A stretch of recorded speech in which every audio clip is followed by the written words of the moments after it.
Good morning. No sunrise to show you this morning. In fact, a little while ago it was raining. It's starting to dry up now.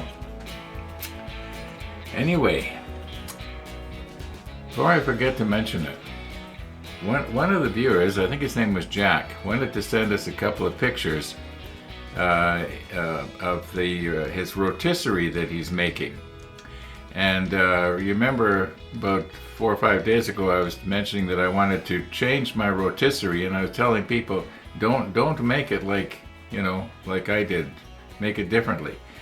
And then Gabe sent us a link of how somebody else had made his rotisserie, and as it turns out, when I saw that, it was pretty much what I had envisioned that I had wanted to do. And I like the idea, but I'd like to see what Jack has done. So how is Jack going to send me the pictures, right? He doesn't know my email address, and you can't send pictures on YouTube unless you convert them into a video and make a video out of it, and you can send them that way. But anyway, what I've done is I've created an email account just for the model ship, and it's real simple. It's all one word, the model ship at hotmail.com. Okay, so the link will be in the description. So you just scroll down in the description, and there will be the link, the model ship at hotmail.com. So if you ever want to send me a picture, I can get it. I was kind of uncomfortable about putting my general personal email address out on YouTube. It's not that I'm worried about getting some sort of weird virus. I think I was more concerned about somehow it getting out and getting onto a mailing list, and I'm going to be getting bombarded with advertising for stuff that I don't want. You know how it goes. Now, it may not have happened, but this way we've got our own little dedicated email address just for the model ship.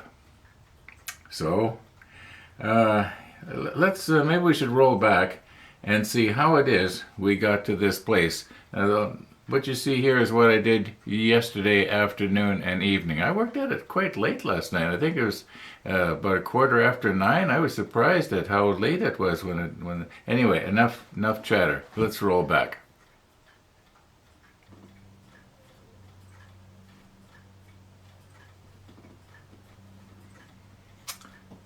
Okay, so here's what's happening. I'm glad I didn't make a fool of myself and send this into Lorex and say the camera's not working, because it is working.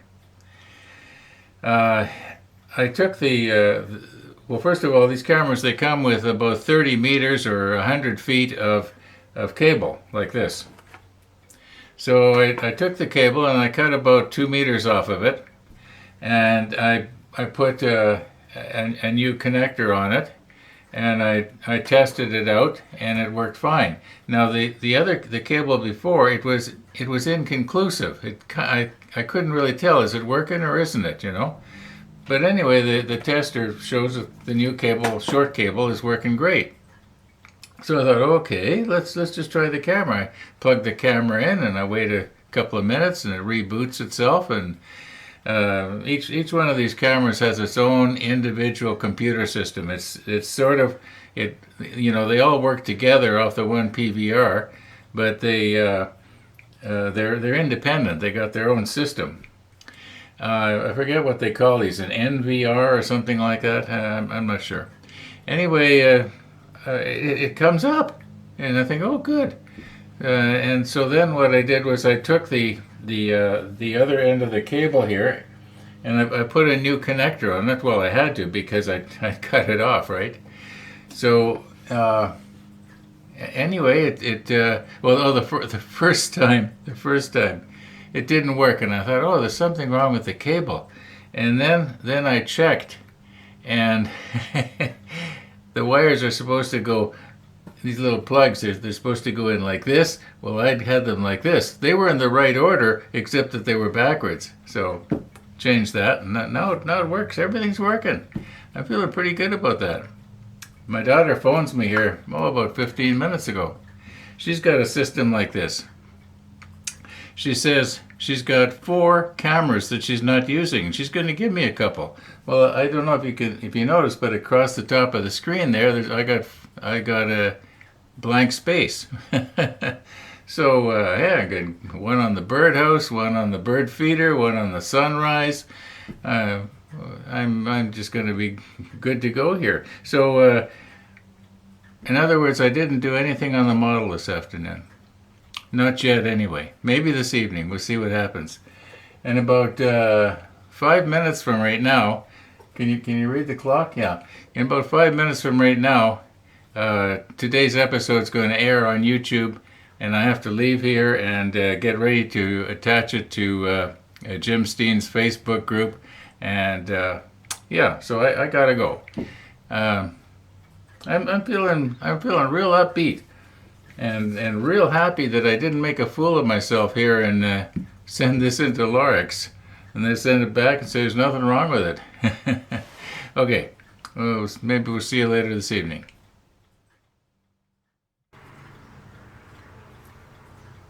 Now, I was mentioning a little while ago that my daughter had called me, and she was mentioning that as of July, I think she said that July the 1st, that we are not going to be allowed to feed squirrels, stray cats, and that also includes rabbits. So yeah, that's kind of, I googled it there this evening, and I couldn't find anything, but she heard it from a reliable source, so gonna have to look into that. Now that would be a sort of a City of Winnipeg bylaw, I guess. Okay, now this little piece right here. Now, as near as I can tell from the manual, that it's going to be seen basically from all sides. At least I think it will.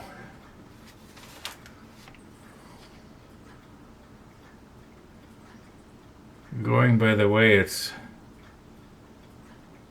positioned here, unless maybe not. Maybe if we put it, see, maybe I should be putting my macro lens on here because this is so tiny you can't see it.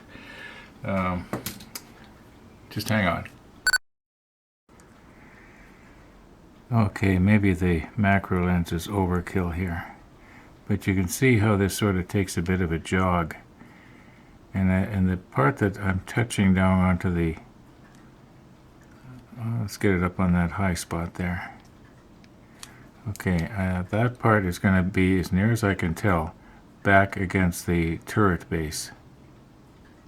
So if I just push it down like that, then I think the spray can sort of get underneath from this way, and also then underneath from this way.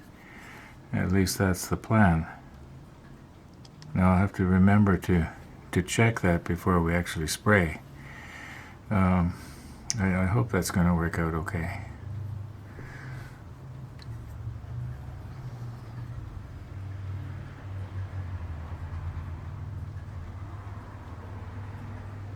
Okay, as far as I know, I don't need to put the C in front of it, but I will anyway.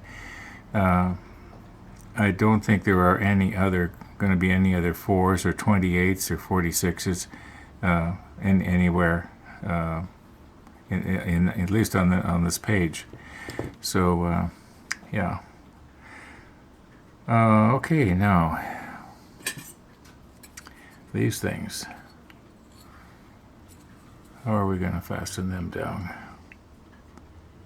Maybe I will use the self-locking tweezer and just sort of hold it, and hold it that way. Spray it that way. That might work. Or some sort of self-locking tweezer. Let's put it that way.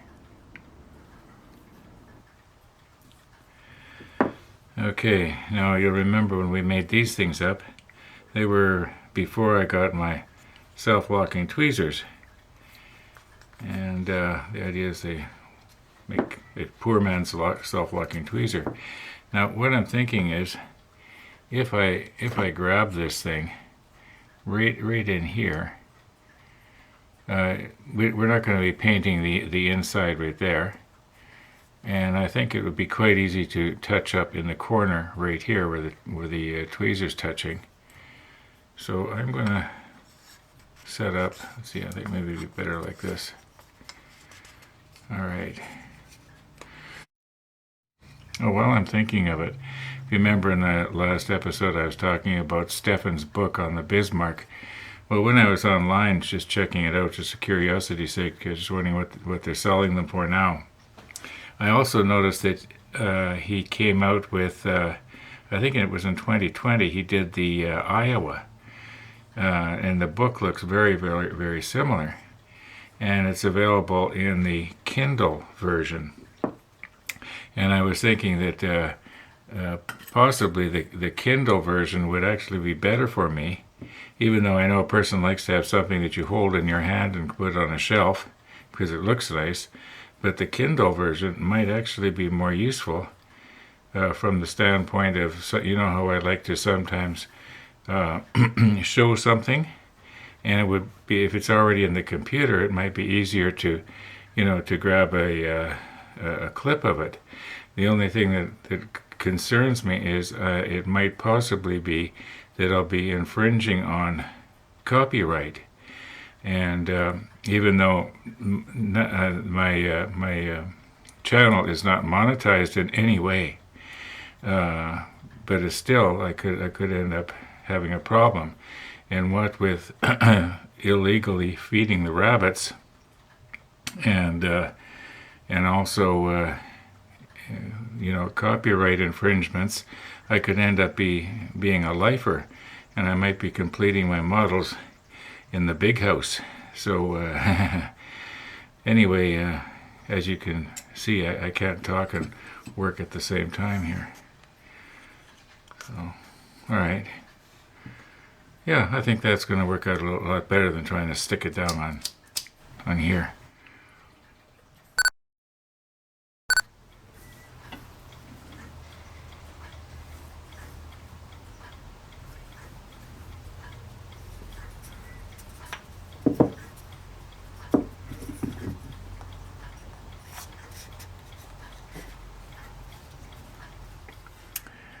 Okay, you know what they say about time flies when you're having fun.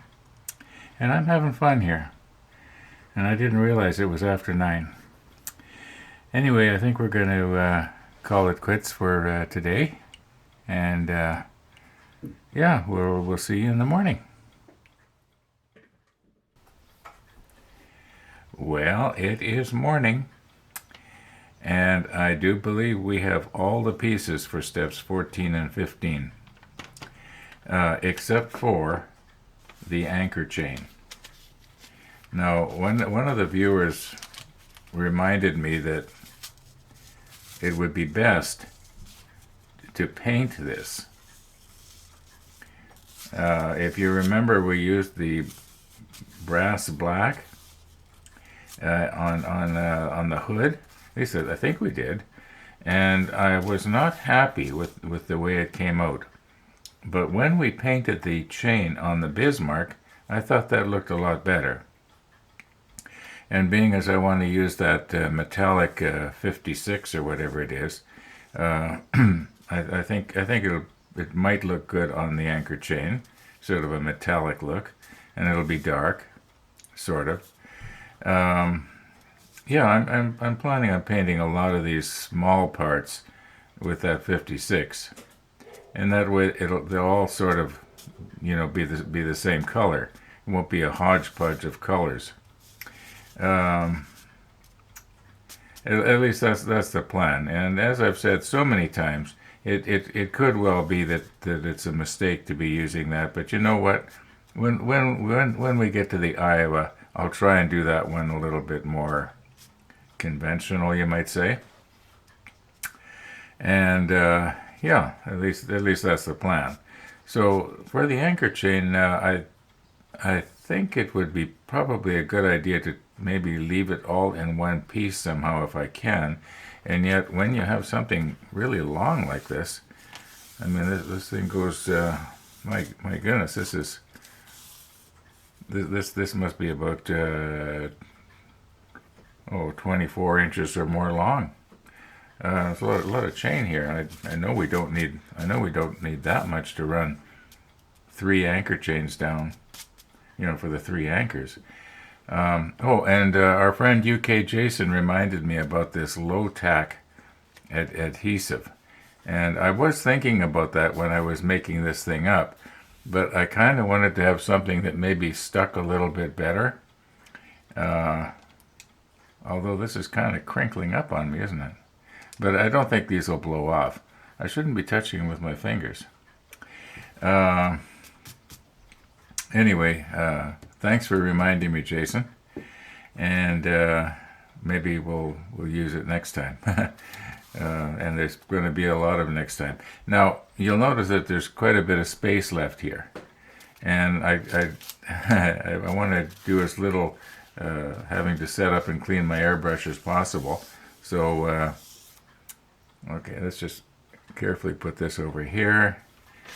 If we flip over now, we're done with 14 and 15. If we flip over here to 16, I know you're quite a ways back, so you can't see it too well, but it looks to me like almost all of the pieces on 16 are mushroom vents, and most of them are G5s.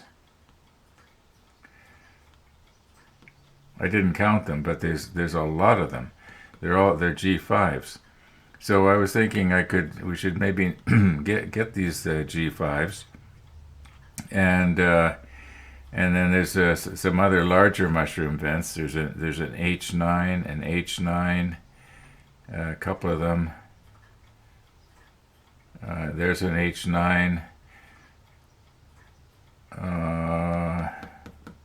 Yeah, it looks like it's just G5s and H9s. I'm not seeing anything else here on 16. G5s. Oh my goodness, there's a lot of these G5s. Okay, let's just grab the G and the H sprue and see what we can do here. Okay, now might be a real good time to mention this. And that is this. Well, here's our G5s, obviously. And I think if I counted them, I just counted them quickly, and I think there's 32. I'm going to nip them all off. Now, what I was starting to say was, it has probably been suggested to me over the last 3 or more years to paint the parts when they're on the sprue. And here's a case of where, yeah, it would be a lot easier to paint these pieces when they're on the sprue. These ones right here. I could just quickly spray them. I don't know if I should try it or not. Now, the reason I do not do that is because when I nip it off the sprue, then I have to turn around and repaint the place where I've nipped it off. And besides, when I am holding onto the part to sort of file the top of the mushroom vent down, so that you get rid of the sprue connection, well, then the paint is getting that I've sprayed on is getting kind of messed up, and it's just easier for me to take and stick the part down, like on the bottom with the mushroom up, and spray it that way. That seems to be the best for me. Now, if spraying your parts on the sprue and then nipping them off and then touching them up later works for you, well, stick with it. There's nothing wrong with that. As the old saying goes, there's more than one way to skin a cat. And if you're a cat lover, I apologize. It's an old saying. We don't do that anymore. Okay.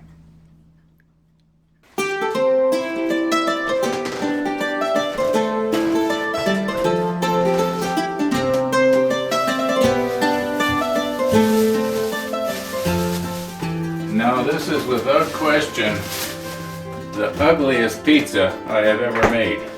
I made it last night.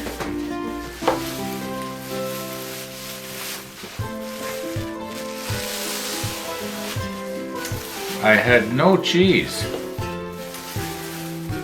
Yeah, I had no cheese, so I did the best I could. What I've got here is a combination of this chicken, ground beef, pork chops, and probably 4 onions. Yeah, 4 onions. And I put the whole works through. I cooked the fat out of the meat first, and then I ground it up in the meat grinder, onions, everything.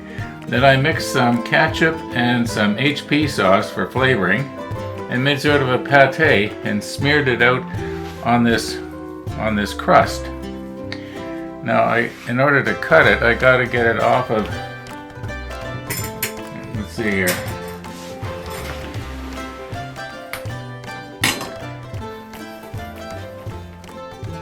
Yeah, it's going to be all right. Get it off of my silicone pan here. Oh, I find that it's really handy to be able to roll the dough out flat if you take and roll it out on this thing here, and then you just slide this onto your pan. At least it works for me. Okay. I wonder if it's big enough. Okay.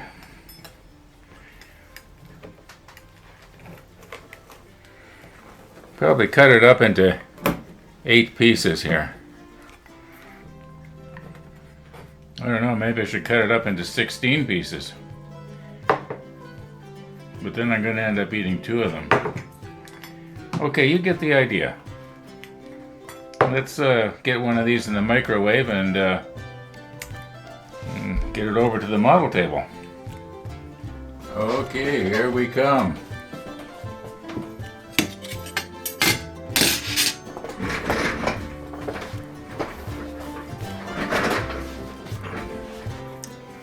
All right.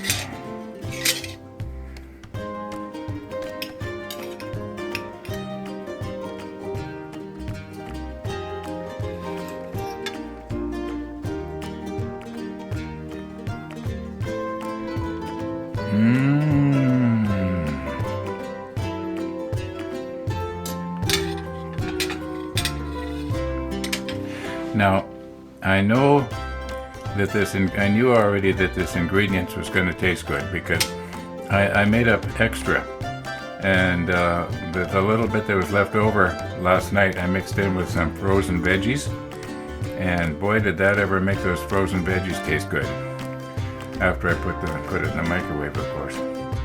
Okay, let's finish this pizza up and then carry on.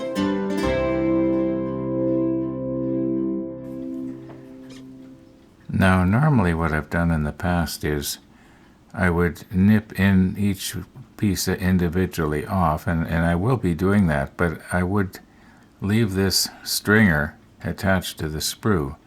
But I think what I'm going to do this time is I'm going to cut it off, and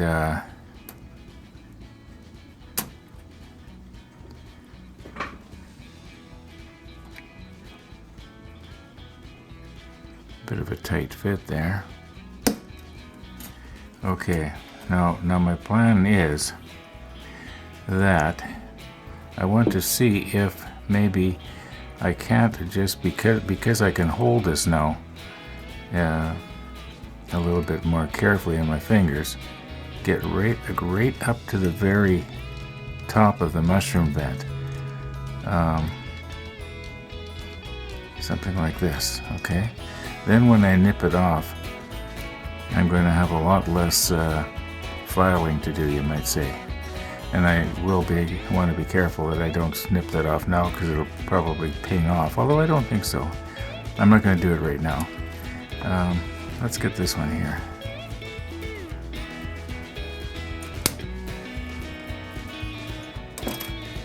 Okay. There we go.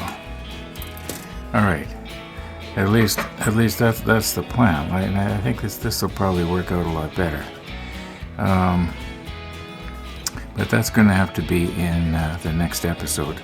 I'm going to wrap it up for today, folks. And like I've said so many times before, thanks for watching.